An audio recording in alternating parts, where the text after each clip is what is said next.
Una avioneta modelo Piper 235 se desplomó al mediodía de este lunes sobre un lote de la calle Conan y Vista Hermosa en la colonia Villa Bonita.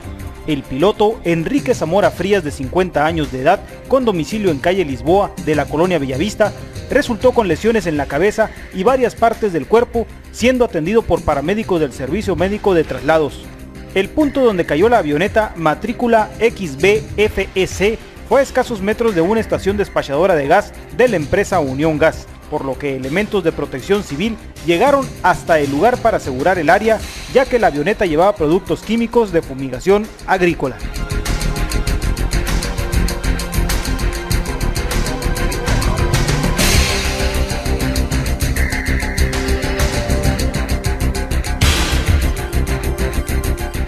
Para Noticias Monitor, Alfonso Pliego.